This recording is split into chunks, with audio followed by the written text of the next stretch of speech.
Hi, I'm Hasnara Begum. I'm a careers coach and also the associate editor at cheeklittlecareers.com.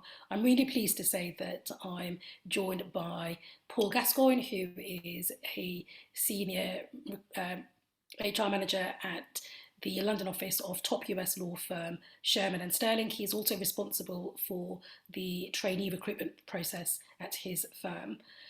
We're going to talk in this video about the Solicitors qualifying exam.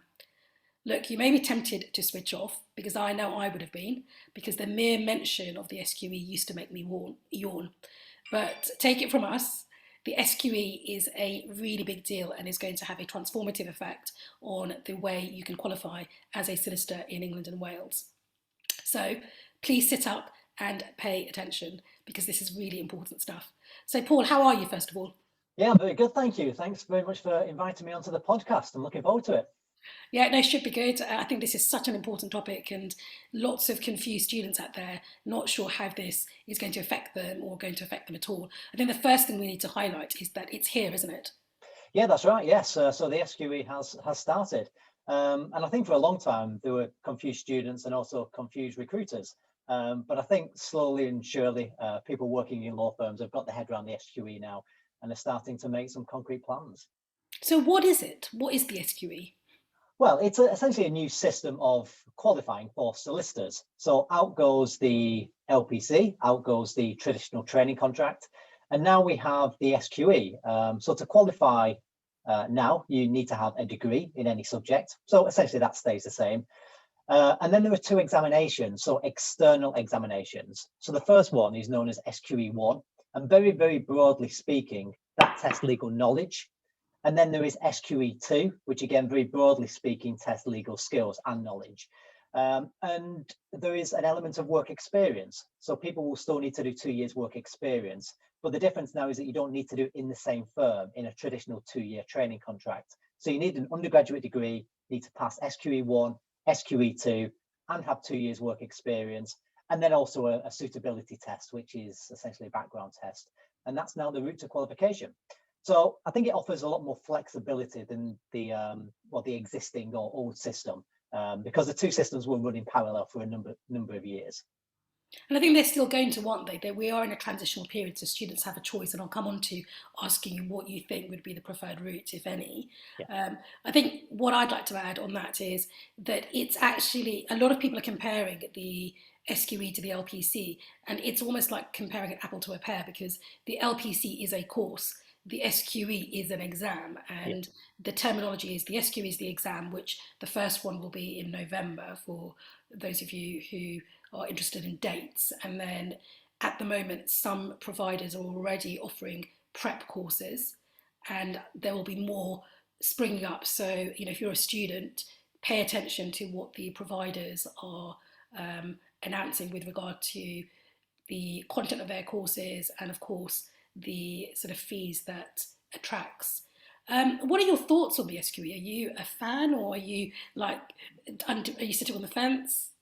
Well, I think for quite a long time I've generally been in favour of it. I think there are certain issues with the existing system, and I think lots of those issues might dissipate. I think the big issue is the LPC gamble. I think there are lots of students who don't have ambitions to work in commercial law, so don't get their LPCs funded, have to pay for it themselves, and never know whether they will get a training contract or not. And the LPC fees are high. I think it's worth paying if you know you've got a training contract at the end of it. But if you don't know, forking out £12,000 to £15,000 is a lot. And I think hopefully that will now move. I think there is a debate that you move the bottleneck. So at the moment, the bottleneck is getting a training contract. And people are now saying, well, with SQE1, will the bottleneck then be getting an NQ job? But I don't think it will be as simple as that. I think that situation may occur for some people. But I also think it allows people to qualify independently of law firms. And I think that is largely a good thing. Because I see lots and lots of candidates. And when I offer someone a training contract, I mean, my job is really to think about, do I want this person to work at Sherman and Sterling? My job isn't to decide who enters the profession. But ultimately, when Good you offer point. someone a training contract, you're almost allowing them access to the profession. And I'm not sure that's an individual's job. I mean, I think that should be done independently. So I think if you've got candidates who can now do SQE1, SQE2 independently, get some work experience, maybe through 2 or 3 different firms, good work experience, and then they can be qualified. I think that stops the LPC gamble. So I think in one way that's certainly a positive of the SQE. I agree. I really like the flexibility. I think the fact that you can spread your qualifying work experience across 4 organisations, and you can do a bit of mixing and matching. So you can have a pause from your studies to gain the qualifying work experience and at the same time earn money. Now let's talk about providers. The I can't sort of, every day passes and a new provider has entered the fray, and the prices vary hugely. You've got sort of a couple of £1,000 for the prep courses to, again, double figure thousands of pounds. Yeah. Does it matter where you do the SQE prep? In fact, do you even need to do the prep at all? Because as we discussed earlier, it is just a prep course. Well, I think it would be very difficult to pass SQE1 and SQE2 without some kind of preparation. But I think there are different ways to prepare. I think we always think that the only way to do it is the way that the LPC is run in a classroom. But if you look at the SQE, it's similar to, for example, the accountancy profession. And I know lots of people who've qualified to be accountants. Some people have done the classroom experience. Some people have just bought the books and essentially studied the examinations themselves. And I'm hoping that this will open up much more flexibility. So I don't think everything needs to be taught in a classroom. I think we can do a lot of online learning, and I generally do think that lots of people will be able to study themselves. So I think the flexibility is a good thing. Yeah, agreed. And I agree with you that doing the exam without any prep is akin to taking a driving test without doing any lessons. Yes. And I Yeah. think you're, likely to fail. What about um, law conversion students or GDL students who have done a non-law degree, or mature students? What's happened to the GDL? Am I right that that's also being abolished? Yeah. So the GDL will go. I mean, I think my understanding is that the GDL will remain for people who want to do the BPTC, the bar route, but for the solicitors, route, yes, the GDL will go. So I think for non-law students, in terms of not studying an undergraduate degree, it's probably going to affect those people first, because I think the GDL will stop. There'll be you won't be able to do the GDL route after next year, I think. So I think if you are a non-law student currently in your second year, so for anyone listening to this, if you are a non-law student in your second year, you will be doing the SQE route. If you're in your final year, you still have one more opportunity to do the GDL, which will be next year. But I mean, essentially, it will be the same. I think to pass SQE1, you'll have to learn that legal knowledge. And I've heard different things from providers, but I think the SQE1 preparation course will also include lots of content that is currently in the GDL. But I think, again, some firms will have a GDL in everything but name. So it'll be a law conversion course, but it just won't be a qualifying GDL in the same way that it is now. But it will essentially just replicate what the GDL is. But I think some firms will say, well, actually, that content will be replicated in any SQE1 preparation course, because you need to know that knowledge to pass SQE1. So again, I think there'll be much more flexibility. So I think some firms will replicate the GDL and some firms won't. Yeah, I was talking to one firm and they were saying to me that for non-law conversion students, they're thinking of adding a few extra sort of modules. So Yes. rather than a full-blown conversion course, and that be taken prior to starting the official SQE prep course that all students will end up doing. Yes. And it sounds to me that the larger commercial firms, so like Sherman Sterling and other city firms, who typically sponsor their LPC students and recruit quite far in advance to accommodate for that, are, some have gone all guns blazing and have already announced what they're doing. Others are taking it easy and watching and observing just to see what the sort of trends are. But the impression I'm getting is that it's giving firms lot more flexibility to super tailor the offering so that students are more training contract ready. What Yeah. are you hearing about the larger commercial firms' responses to this new route? Yeah, well, I think it differs. I think you've got some firms who are almost replicating the GDL and LPC model, and I think there are some firms that are just doing it completely differently. And I think that's one of the good things about this. If you think about the GDL and LPC routes, everyone does it in exactly the same way. You don't have to do that anymore. And I think there's debates about when people do SQE1 and SQE2. That's been quite a big debate. So I think most people agree that you would do SQE1 before you do your work experience, for example. But then SQE1 could be done during your work experience, or it could be done before. And there's so much flexibility with it that I think law firms can now tailor it to their practices, to the size of the intake, to how quickly they want people to Mm. qualify. So I just think we'll see a lot of variation. Yeah, I think one firm I spoke to said that the qualifying work experience, which is the sort of work-based learning element of it, will still feel remarkably similar to the training contract, and they expect the students to do that after SQE2. Yeah, But I suspect some firms will want potentially to get their trainees to start before SQE2, because that's the only bit that's not flexible, isn't it? Because the exam dates are set in stone, that's yes, set yes, separate to the firms and separate to the providers, and it's non-negotiable. So firms and the course providers have to work around that. yes, Is that's that right. your Yeah, understanding? yeah, that's absolutely right. Yeah. So the examinations are external. So you would book them in like you said, like you do your driving test, or the way that ACCA students do it, the accountancy students. But I think, yeah, that is absolutely right. So what's your firm doing about it?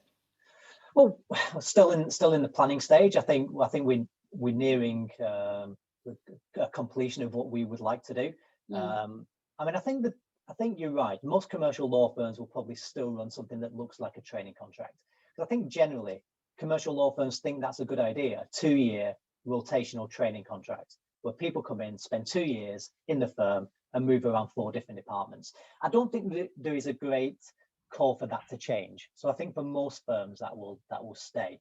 I think the big question is when people do SQE2. And I think initially when it all came out, the idea was that you could do SQE2 during your essentially 2-year training contract, even Mm. though it's not called that.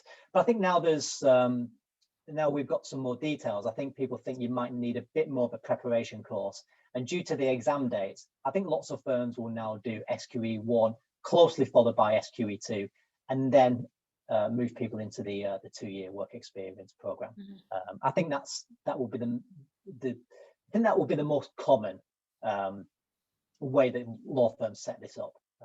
But also I think that as we get used to the SQE and we get to see the results and we get to see what the pass rates are, then there'll be more flexibility after that.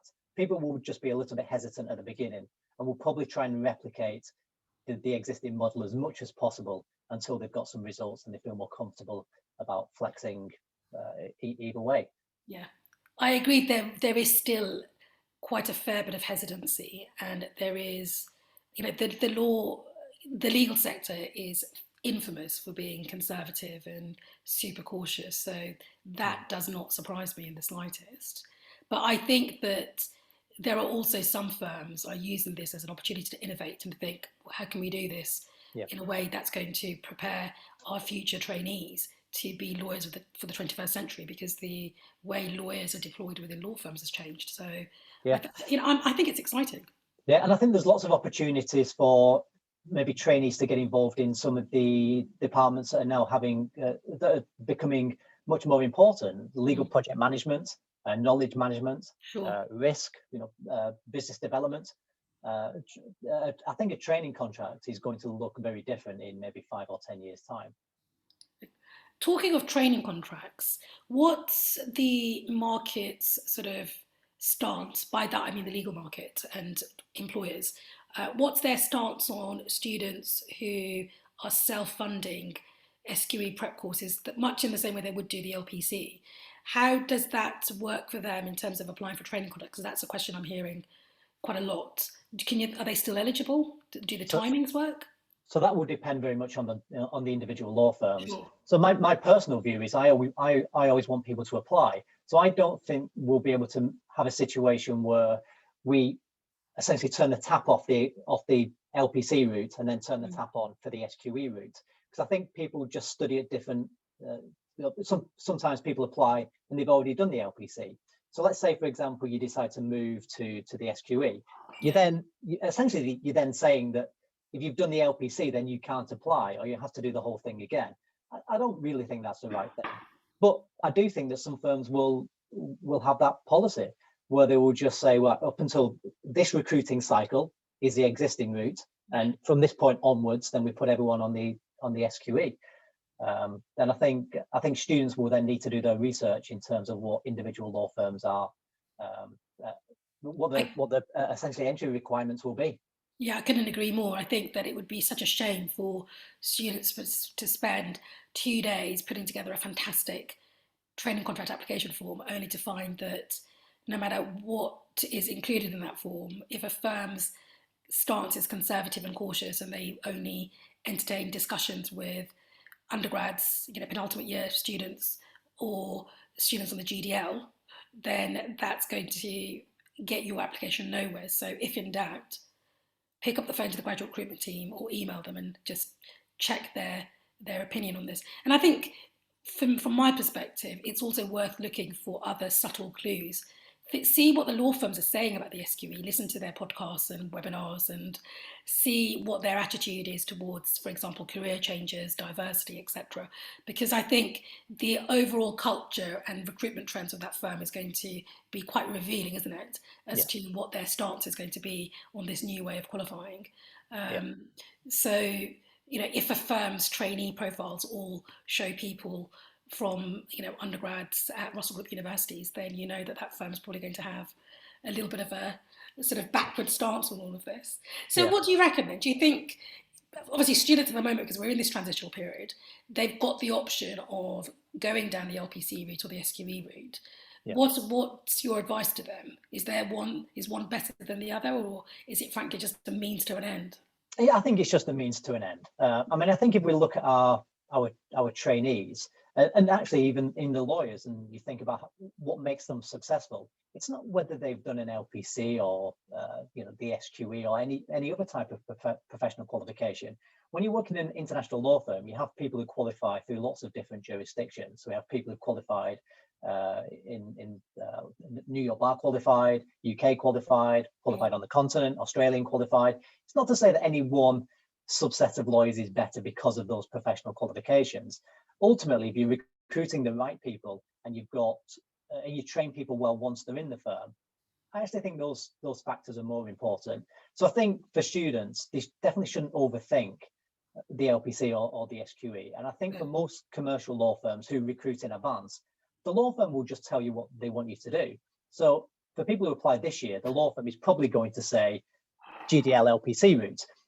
In the next academic year, so from September, some law firms who might then prefer you to do the SQE. But if you get your training contract in advance, then it will just be dictated by the law firm and the decision is then taken out of your hands. But I mean, it's all moving towards the SQE. Everyone will be running the SQE program in the next few years. So, I mean, that's where it's going to end up anyway. Yeah, it's happening, isn't it? It's happened, and it's just a case of how quickly the market adopts it. One thing that worries me personally, because I know I did A-level economics, and one of the exams involved a multiple choice question, and I found that ridiculously difficult. What are your thoughts on the actual exam itself and the way students are going to be tested?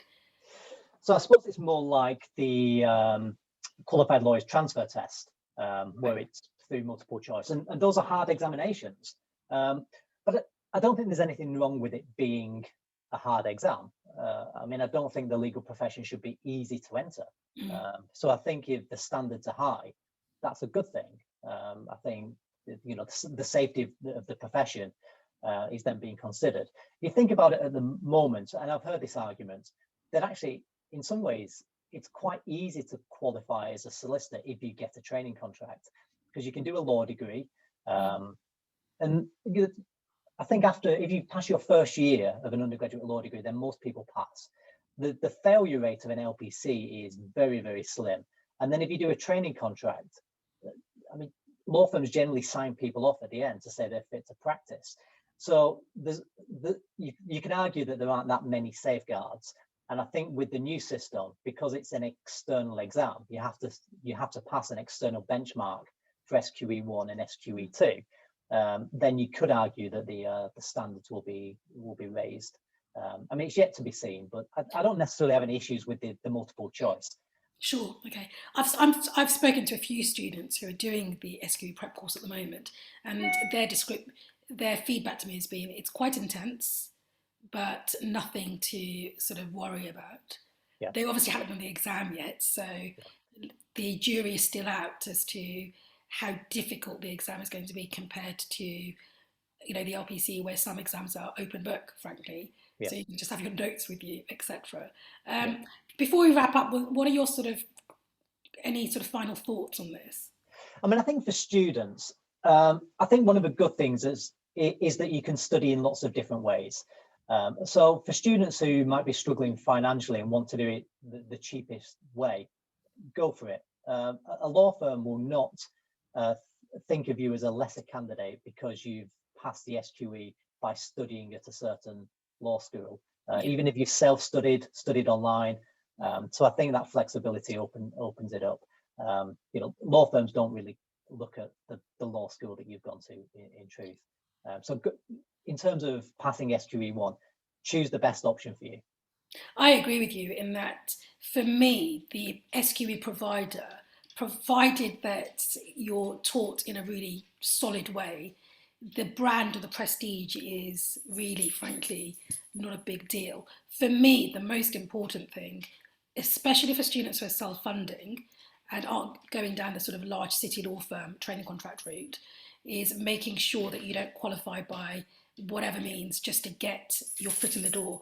By that, what I mean is the qualifying work experience. I think that is the more important component, because once you've passed the exams, if your qualifying work experience, so these 4 placements that you're able to do, or up to 4 placements, is a mishmash of random sort of, jobs as doc review paralegals or volunteering in a law clinic, if that has absolutely no relationship to the type of lawyer you want to become, that's when things could get potentially challenging for you. So for me, don't worry too much about course provider in terms of the SQE. Focus on getting the best quality qualifying work experience, and then you should be okay. Yeah, because that's the thing, isn't it? Even though you can now qualify independently, it doesn't mean that a law firm has to employ you as an associate. Correct. So yeah, you're right. And what we might see is that people have work experience, they apply to a law firm, the law firm doesn't really think that work experience is relevant. So I can see situations like that happening where people still do 2 years work experience in a particular law firm, even though they might have some previous work experience. But again, I think it just allows law firms to offer more flexibility. Agreed. And just finally, the word flexibility does worry me a little bit, because I think that sometimes sends out that message you can qualify flexibly quickly, but then what you do is you neglect the quality, just going back to the point I made about the qualifying work experience. So you need to plan it judiciously, make sure that everything is of really good quality, so that at the end of the process, once you've got the practicing certificate, you can get a job, because there are 2 pieces to this jigsaw. Yeah. Qualifying and getting a certificate counts for nothing if you end up not being able to get a job at the end of it. Yeah. Brilliant. Paul, always good to chat to you, and some really useful tips and hints there. Thank you very much. Thank you.